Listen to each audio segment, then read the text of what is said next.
जय हिंद दोस्तों। तो मैं पवन रंजन आप सभी का अपने चैनल पवन रंजन स्पेशलिटी पर स्वागत करता हूं।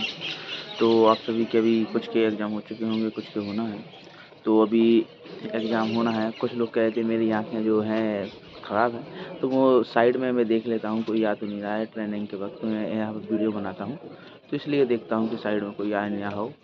तो आप लोगों का एग्ज़ाम चल रहा है अभी, और कुछ का हो गया है, कुछ का एग्ज़ाम होने वाला है। तो जिनका हो गया है वो अपने मतलब अगले एग्ज़ाम की तैयारी करें, और जिनका पेपर या एग्ज़ाम होना है तो उनके लिए मैं बताना चाहता हूँ कि जिनका भी है एग्ज़ाम फ़िलहाल में, तो वो आगे अपने जैसे कि रोज़ प्रैक्टिस सेट लगाते रहें। और जिस सब्जेक्ट में आपको लगता है कि मेरे गलत हो रहे हैं, तो और जिस सब्जेक्ट में जितने गलत हो रहे हैं और जिस चैप्टर गलत हो रहे हैं वो चैप्टर को देखिए।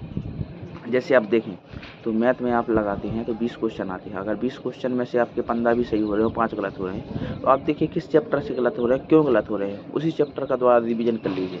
जैसे मैथ में आपका परसेंटेज से गलत हो रहा है, तो देखिए कौन सा टाइप का या किस प्रकार से नहीं आ रहा है, तो वो चैप्टर आप पढ़िए आराम से। और दूसरी चीज़, ऐसी रीजनिंग में करिए। ऐसी हिंदी में तो आपको लगभग पता ही होगा कि वर्तनी में आपकी ज़्यादा गलत होते होंगे ज़्यादातर।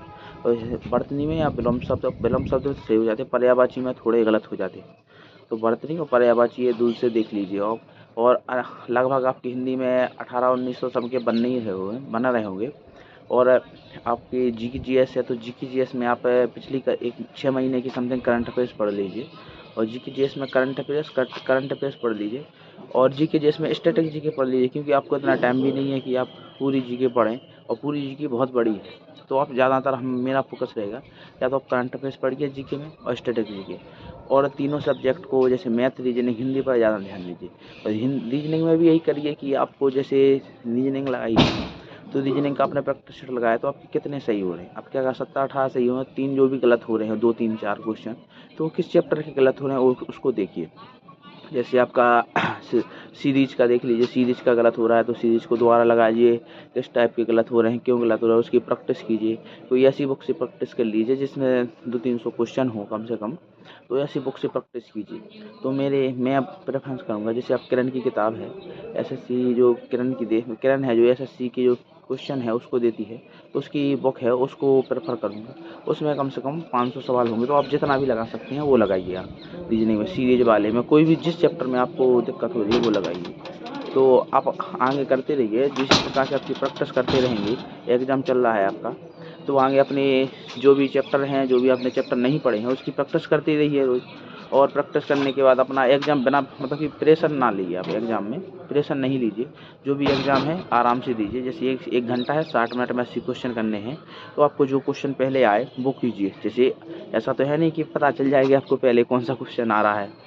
तो आप अपने एग्ज़ाम के लिए जैसे शुरू किया, तो पहले आपने मान लो रीजनिंग उठाई या हिंदी उठाई, तो जो आपको सबसे बेस्ट लगता है सब्जेक्ट कि मैं ये कर सकता हूँ, सब्जेक्ट अच्छा कर सकता हूँ, वही सब्जेक्ट सबसे पहले लीजिए और कीजिए। और जो नहीं आया वो तुरंत स्किप कर दीजिए। ऐसा नहीं कि उसमें टाइम बिताते जाइए, आपको जो नहीं आया वो स्किप कर दीजिए और आगे बढ़िए आप। और जैसे हिंदी की आपने हिंदी में 18 कर लिए, तो 2 पर आप छोड़ दीजिए, ज़रूरी नहीं कि 2 अभी कर ले पूरे, लास्ट में 2 कर सकते हैं। ऐसे रीजनिंग में कीजिए आप। रीजनिंग में आपने किए, रीजनिंग शुरुआत की आपने, सीरीज वाला मान लो थोड़ा बिद रहा है, छोड़ दीजिए, ज़रूरी नहीं कि वो पूरा ही पूरा करना है, बाद में कर लेना। ज़रूरी नहीं कि आप 20 में से 20 ही लाएँ, 1-2 क्वेश्चन छोड़ दे जाएँ तो कोई दिक्कत नहीं होती है। तो इसी प्रकार से मैथ में कीजिए, इस प्रकार से जीके में कीजिए। इस पर स्किप करना मतलब सीखिए। अगर स्किप करना सीख गए आप, तो आपका जो भी एग्ज़ाम है वो 60 मिनट में आराम से 80 क्वेश्चन कर सकते हैं आप। तो ये ध्यान दीजिए।